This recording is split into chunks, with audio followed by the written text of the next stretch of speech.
Why is shame such a powerful emotion? How does it affect us mentally, physically, emotionally? I'm Nadia Davis. I'm a mom, author, attorney, and Kundalini yoga teacher who has experienced public shaming that brought me to my knees. On this podcast, I'm going to tell you how I'm living the work taking shame out of the shadows. I'll give you real-life advice and skills to take away with you throughout your day. You'll hear from powerful guests who have overcome trauma and emerged stronger than ever. You too can ban the shame within and around you. Join me. You are not alone. Hi, everyone, and welcome to Home is Within You, where we empower our recovery by working to choose love over fear and judgment, where we support one another and each other's journey to lift more and more layers blocking us from our soul and our true self. Today, I'm very, very excited because we have Carol Ann Ferguson. And it is a huge honor to have her here today, because if you want to know the best readings, that this is, in my opinion, I have not categorized mine into this, but her alcohol-free health wellness focus, her focus on overcoming alcohol addiction, how she changed her life one book at a time, has resulted in beautiful, beautiful recommendations for spiritual and recovery related readings. And her Instagram page is like chock full of not only recommendations, but her life insights on everything from friendship to resilience. And I just really, really connected with how real she is, how human she is. And then happened to see, oh my gosh, she is a book reviewer. So I reached out to her and she replied, and I sent her a copy of my book, fingers crossed that she would read it. And I want to welcome you here today. Her page is Books Over Booze, but this, ladies and gentlemen, is Carol Ann. Well, thank you so much for having me. First and foremost, your book was beyond the vulnerability in these pages. And I have often said you heal by hearing other people's stories. You rid yourself of the shame because you realize that other people have put their shame on pages. And one of the things that really resonated with me was when you talked about A Course in Miracles. So I was introduced to A Course in Miracles 12 years ago. And it was when I had just started to, anyone who knows me, it took me 12 years to get to my 1-year sobriety date. I had many times, I'd either get to 10 months, 11 months, 26 days one time, but I couldn't do it. And I did it last Monday. I went on Kim Bellis's Sober is the New Cool to celebrate. Yeah, it was huge. Good for you, and for talking about the falls that you keep going back. And yeah, I would love to talk more in depth about the whole thing about getting sober is the relapses. You know, there are far and few between people who make it on the first try. We all have relapses. Right. God bless the ones who do. But when I read the part about A Course in Miracles and how we're all created as one, and people really don't realize that. What we put out in the world, we feel ourselves. You know, it's like the whole karma, what you put out comes back to you, for that simple reason of we are all created as one. We're all joined, but so many of us don't understand that. And I remember, like, so 12 years ago, I had gone to our bookstore because I had heard so much about this Course in Miracles. And here I was thinking, oh, it's going to be this answer to all. It's just going to be this, do this, do this, do this, do this. So when I went to the clerk and I said, I'm looking for this book, and she brought it to me, and I looked at it and I went, well, it looks like a Bible. She goes, Right, that's right. exactly, but she said Mhm. it's a whole way of shifting your thoughts. So I searched high and low because I had started reading the text part, which were very complicated. And I Mhm. thought, okay, they talk about getting a teacher. Well, lo and behold, the teacher that I found was an addictions counselor. She Okay. worked in a rehab center. And I thought, oh, wow, how lucky. Well, there was no luck. I mean, it was Mhm. divine intervention. And Mhm. so my That you could journey talk to began with her her about your own 12 struggles, years. and it wasn't Yes. this hidden Yeah. secret. And "Oh, I'm so on." she started the whole thing by teaching me the course, but little by little, speaking about different things that had been going on. She one day finally said to me, do you have a drinking problem? And it was so freeing to come out and say, yes, yes, I do. Right. And I went from there to learning all about the course. So I picked that up right away in your book when you were talking Mhm. about that. And the whole, you know, I mentioned last week I read another book that was called The Obedient Daughter. If you ever have a chance to read it, it's by Amber Nicole Hayes. Okay, I'm gonna write it down. Oh, and it was an excellent book about, she spoke about her own shame. It didn't have anything to do with addiction, but it did have Mhm. to do with, child molestation and whatnot. It was, and I mentioned to her the same thing. It's only by reading other people's stories, which that's been my recovery, that, oh, it's okay to talk about your shame. Mhm. It's okay to come out and say, this has happened. And there's so many things still from my past that I But haven't. do we know that it is shame, right? Oh, absolutely not. I think we think it's just embarrassment. Right. I don't think we really realize how The depth. freeing how and how freeing it is to come out in the open. Uh, Mhm.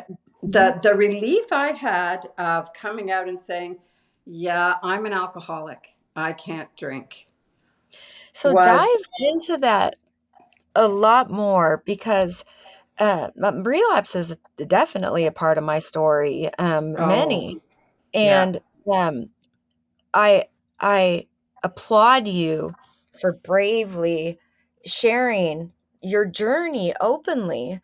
Um, that yeah, it was a big deal that I felt comfortable, that you felt comfortable and safe, right?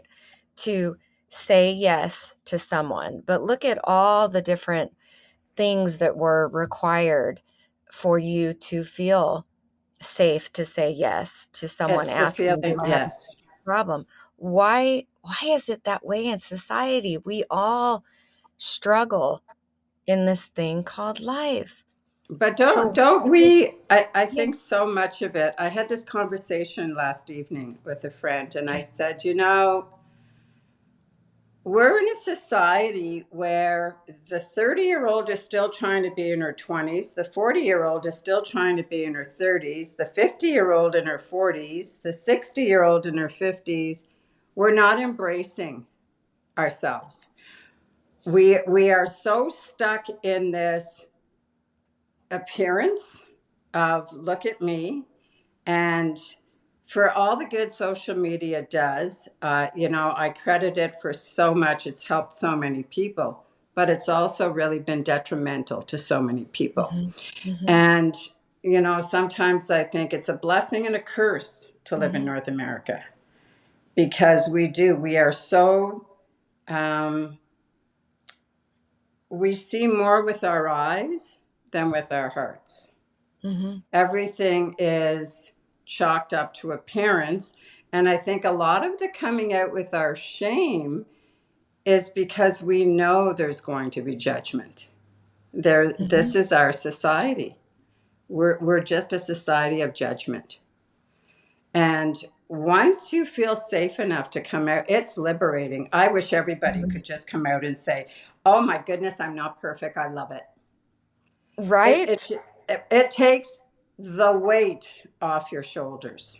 It's just amazing to So be able tell to us a say, little bit about where you think that you learned as a child that you couldn't express a struggle.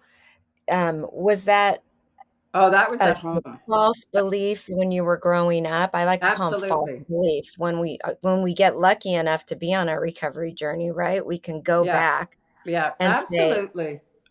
For me, it started at a very, very early age. I'm going to say before I was 5. You were just told, be quiet, okay. and don't say what goes on in the house. I Hmm. had an alcoholic father and a very codependent mother. And there were things that even they did as parents where then there were children that couldn't play with you. And Hmm. so that shame started at a really, really early age.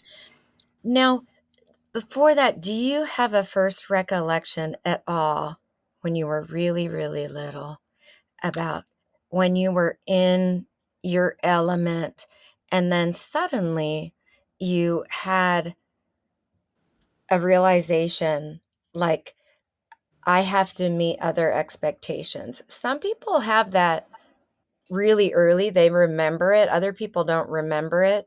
But the reason I'm pointing it out is I believe to empower our recovery and start separating ourselves a bit from shame-based feelings is to see how that spiritual division started. So some friends are like, "Yeah, I remember just freely playing in my element," and then all of a sudden, someone on the playground said, "Yeah, you look like a girl," or and that you were a boy or something. It was Yeah. very memorable when that ego identity versus Yeah. being in Oh, I your was element, really, in your spirit. Do you remember? yeah, oh my gosh. I remember it like it was.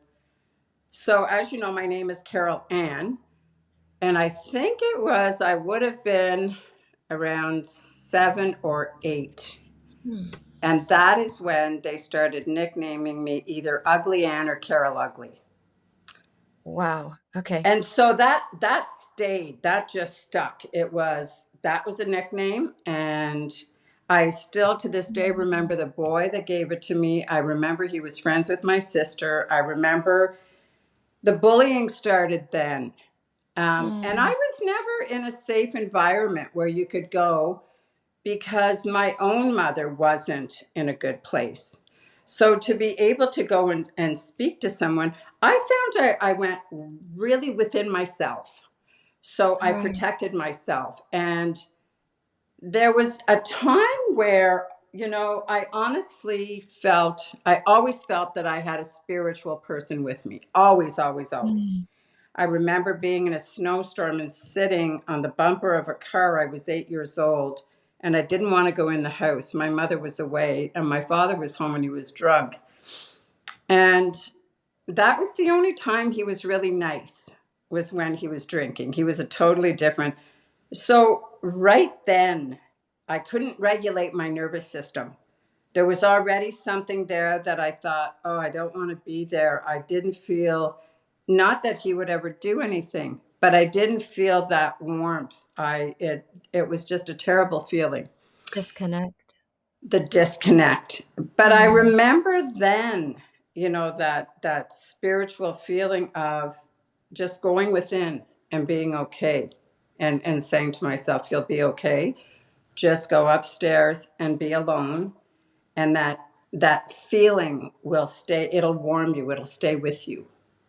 And when I have tried to explain that to people, so many people don't understand it. And so a Mm. lot of times, you don't talk about these spiritual experiences that you have because there are so many people that can't relate. You Or know, I it's tried telling your my husband, soul tapping and going, I'm right here. yeah, And your heart and mind, um, not so much so layered or beaten down yet in life that you can hear it. yeah, yeah. So there was Yeah. always that little bit of that, the home within. Voice. Yeah. It was always there. Mm. So you knew you just had to go there for that protection. You know, yeah, it was, and like I said, I had my first drink. I was 14, Mm. and then I had blackout sessions by the time I was 17 or 18. So for me, it was all about I need to get out of the house. I never felt you didn't feel the love. There wasn't that warmth of, you just wanted to get out. And so I was married very Breathe. young. I was married by the time I was 21. And by the Mm. time I was 27, I had 4 children under the age of 5. Wow. So I became but had you asked me when I was young, the only thing I wanted to do was be a mother. And the only reason I wanted to be a mother because I wanted to do it differently. I Mm. wanted to probably most likely give that connection that I never felt I had. It was so ingrained in me. And I think It seems you as had I, this abundance of love you wanted to give and share, and yeah, and yeah, through a mother you knew you could do that. that's right. That's right. And it continues to grow Mhm. as I have grandchildren. That Mm. abundance of love, it just continues to grow. It doesn't just go stagnant once your children have grown and become mothers themselves. Mhm. So, and like I said, I can't wait everyone's for that day. until you're a grandmother. Yeah. Yeah. I Oh, have a step grandson, and we don't get to see him a lot, and yeah, but my sister just found out that she was gonna be a grandparent, and I talked to her earlier today, and I'm so happy for her. But I can sense this I can't as a little girl, I mean, I can't imagine you had all of this love, and then there wasn't a lot of affection or compassion or no. nurturing, it seemed, in the house, and you you were wanting to spread it and give it and receive it, and that was your calling to be a Yeah, mom. And absolutely. years how did those first years of the marriage and then, your drinking kinda go in those early years? So this was the interesting thing. So I drank as a teenager. Then once I became pregnant, I didn't drink again. My drinking started again because I had this conversation with my 39-year-old daughter not long ago. And I said, did I drink in my 30s? I couldn't remember. And she said, Mhm. no, you were so focused on being a mother.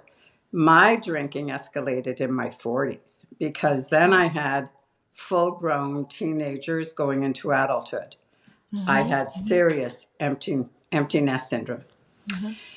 That's where and it's really funny because I made some of the worst decisions when I was drinking. I always say alcohol breeds arrogance. You think you're on top of the world. You can do anything when you drink alcohol. It just But allows what you. is more take a step back, 'cause, um, where was the little girl within you?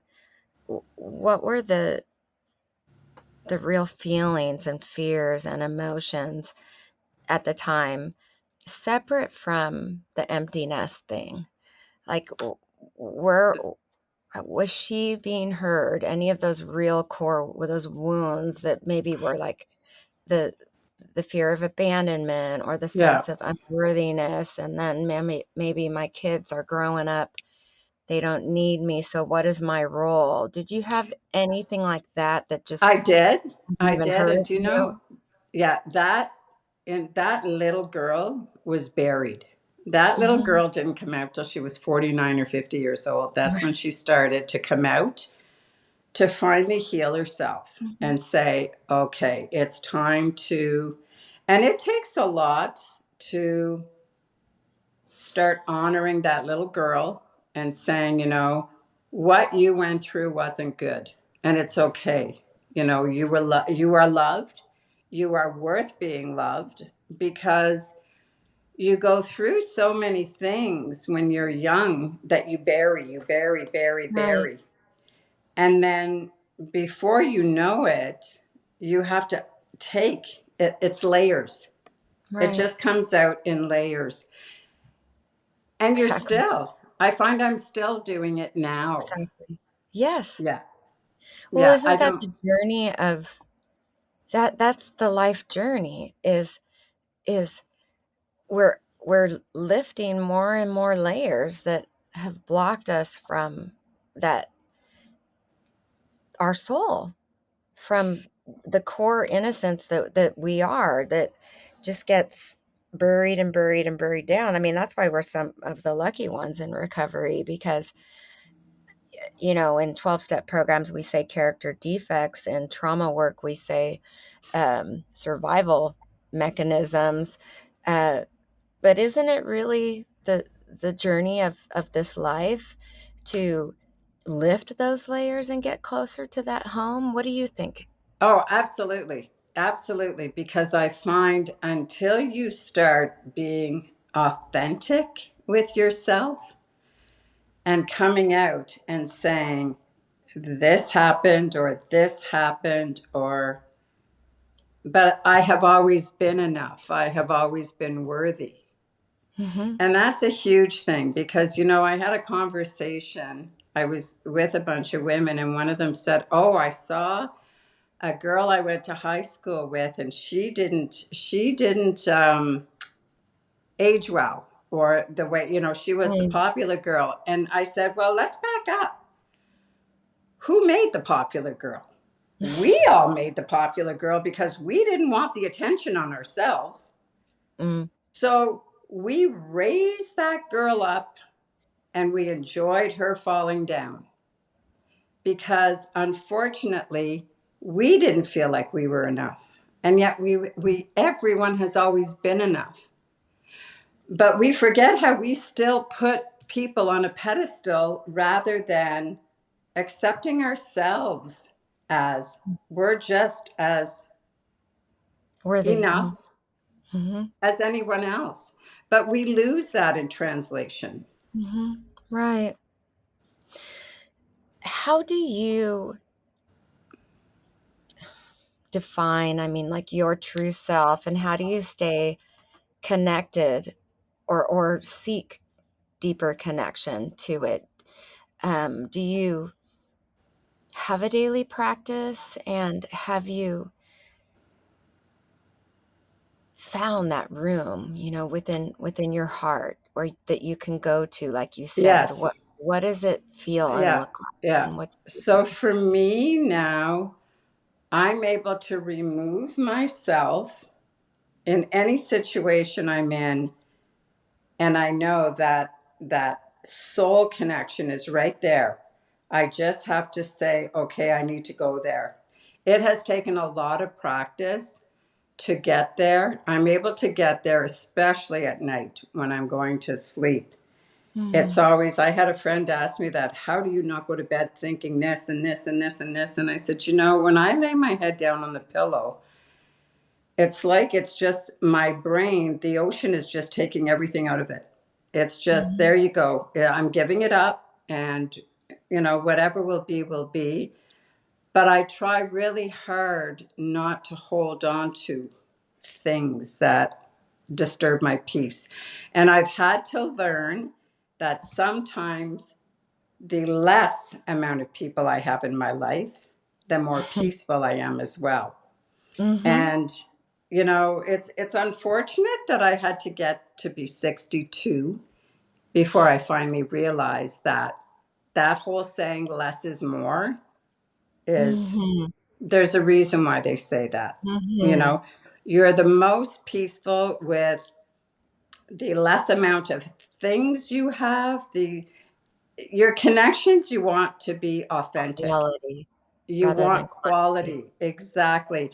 And one thing about finding this Instagram site is the amount of women that I have met that have been so gracious and kind, and you're all on the same journey. So you're all trying to lift each other up. There's Mhm. no real competition. Yes. You're all just trying to get to the finish line. And Yes. it's an everyday process. But finding that place within, if I don't take that time to meditate, there's a big disconnect for me. And there's a big, I'll go around unpeaceful. And I know, okay, you need to get back. You need to go within because outside's not helping. How would you describe that your home within? And when there is a lot of thoughts, what do you where do you categorize that? Is it like these are my thoughts, I'm separating from them, and then there's love here? Or describe that home within.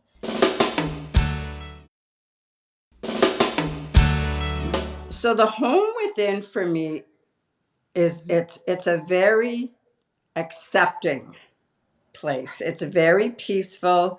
There's no judgment on myself.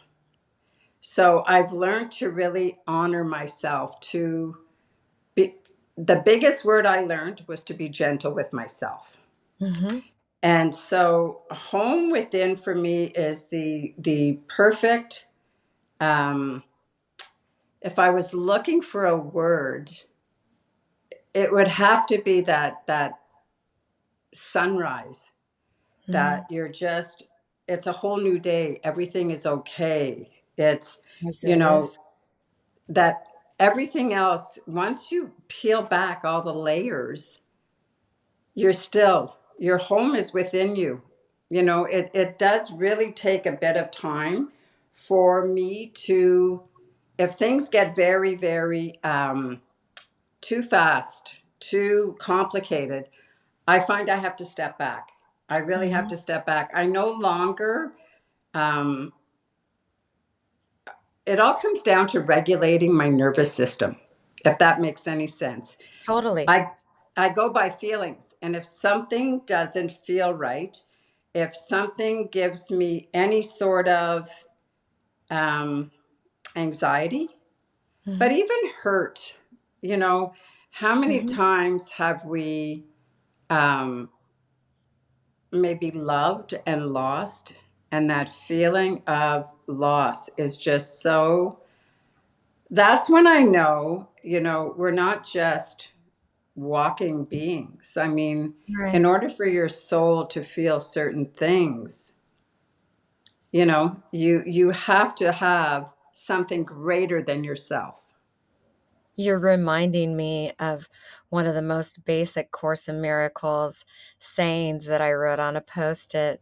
The one, I am not a body, nor I the am thoughts free. my mind makes, which I know Yeah, you remember.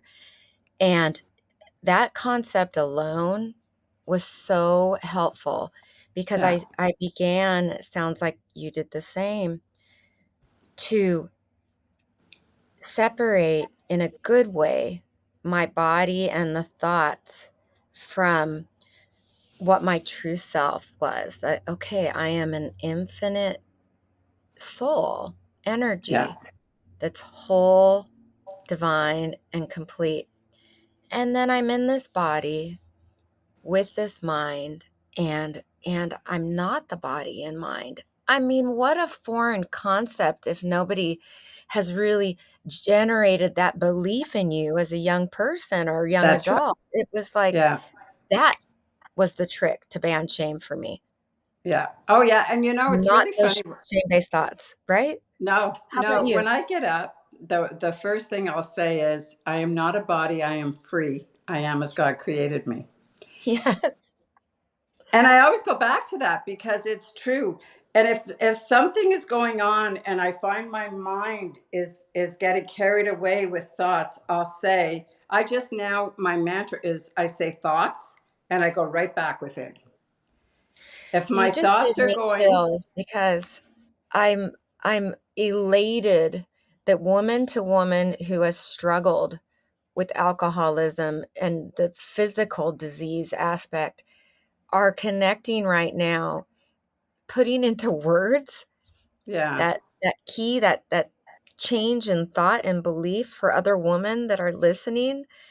Um, I know you're as equally as happy as I am, but this switch in thought can be so pivotal, Oh, right? it's your thoughts. If we don't realize that our thoughts make us ill, they make us I'm sick. not a body, nor the thoughts my mind makes. Yeah, yeah. And it's really funny when I did my live with Kim Bellas last Monday, I got a DM from a woman in Ontario where I live, and she said, "You brought joy back to me because I realized that it didn't matter how many times I relapsed because she as well had only started drinking in her 40s." And Mm. she said, "You made me realize it didn't matter how many times I relapsed, that I can start anew." Yes, and it's And the that's the whole journey. thing. Yeah. Yes. We have to realize that. And this is another great thing the Course in Miracles taught me. They are mistakes, they're not Yes. sins. We make mistakes, we learn from our mistakes, we accept them, and then we move on. We rectify what we can, but we don't get bound by our mistakes, because once we're bound to them, and that's where the shame stays. And sticks Like, and separates us. exactly. You know what I mean? Exact. It separates us from what the soul was saying, what it was longing for us to hear before picking up a drink.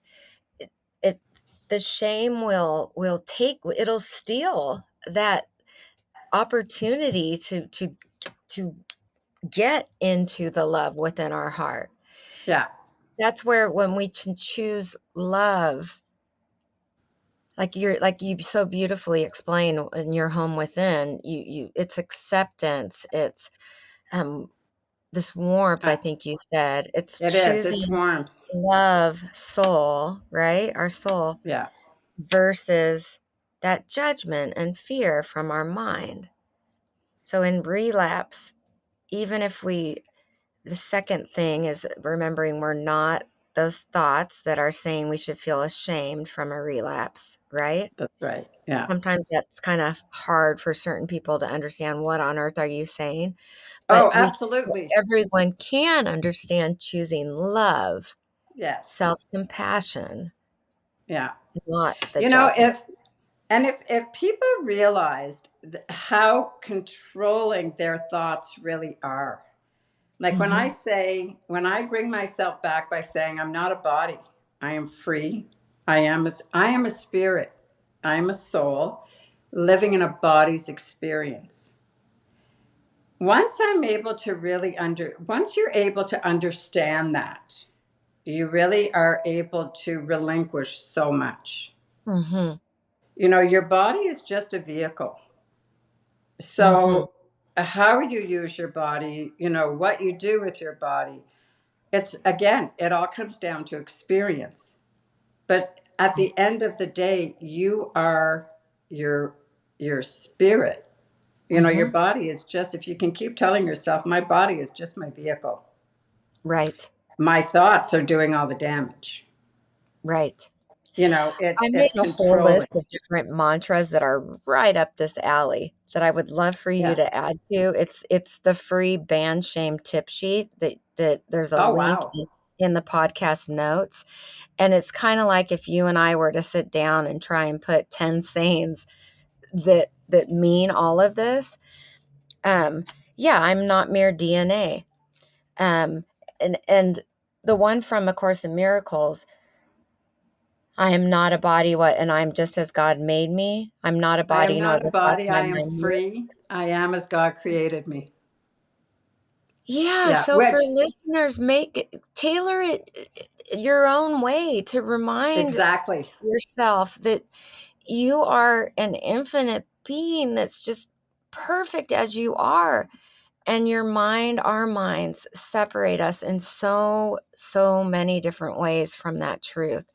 And you are loved, you are accepted, you are celebrated, you are seen, you are acknowledged, like just as you are. And no relapse changes that, No. And the right? ego, though, the ego would have you think differently.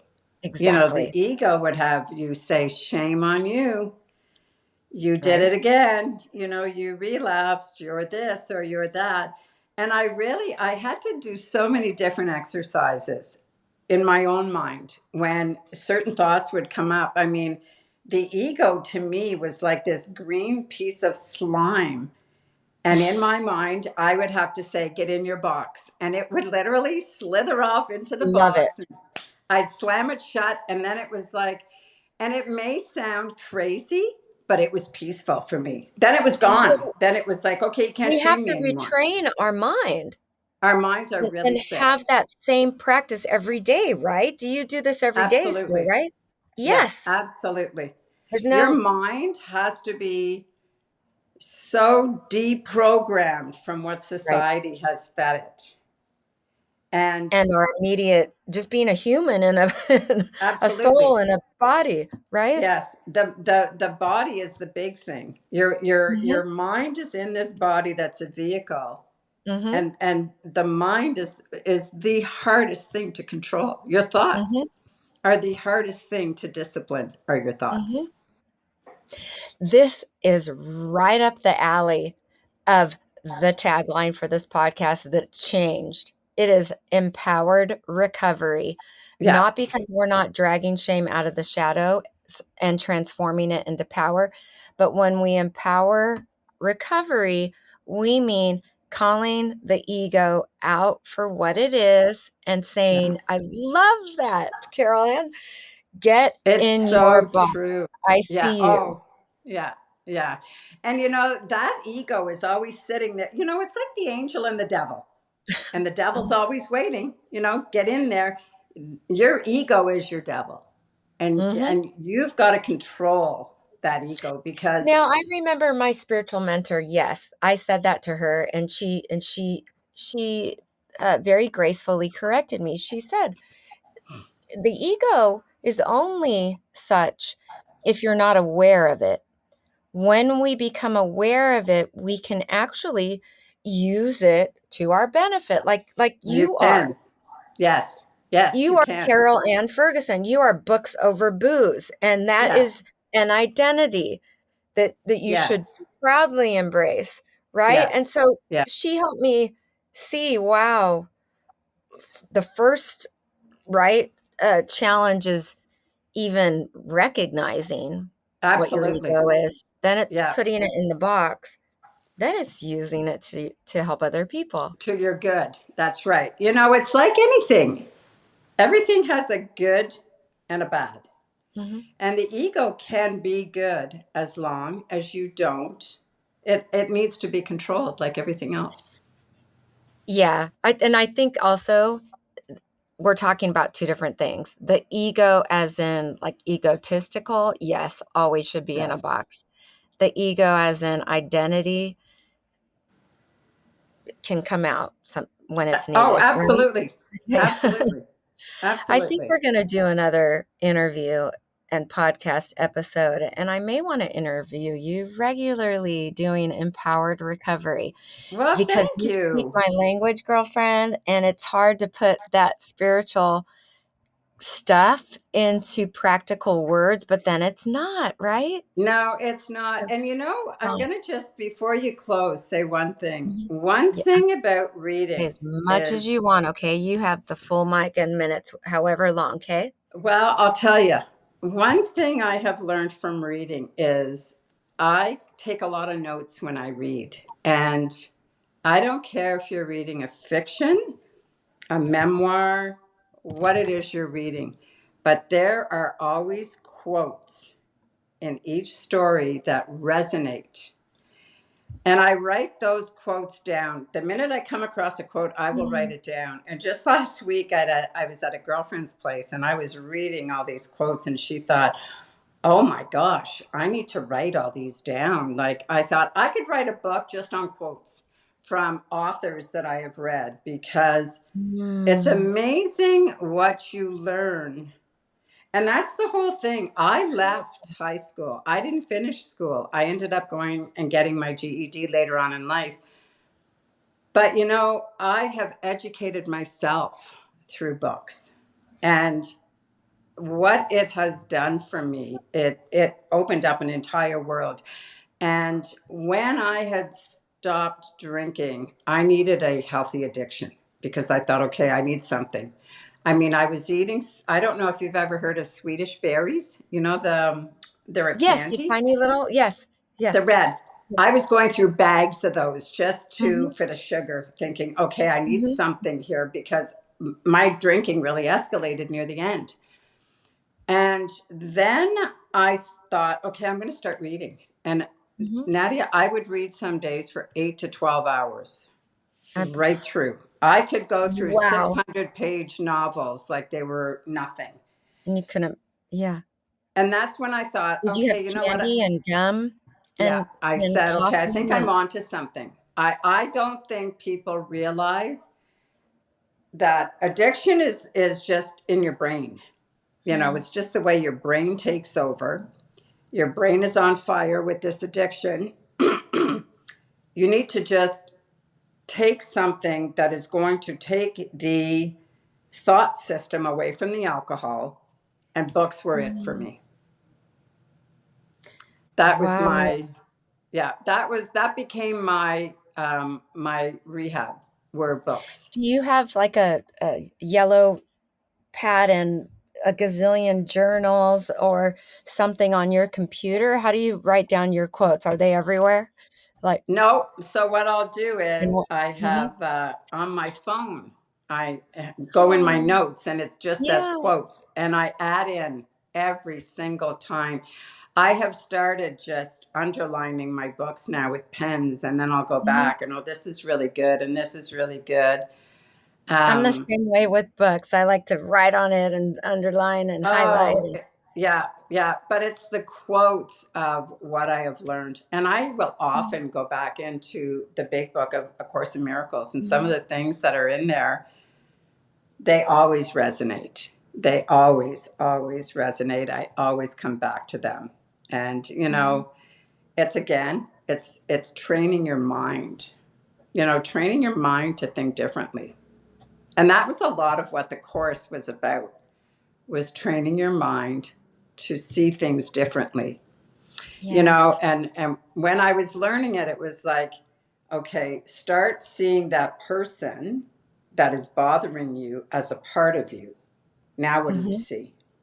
Mhm. It's just not this person who has done something to me, because really that person and I we're one. Mhm. But it's trying to wrap your head around all that. So I was, and it comes back to the mirroring. When something really bothers me, I really try to stand back now and say, okay, what is it about what they just said? Why is it bothering me?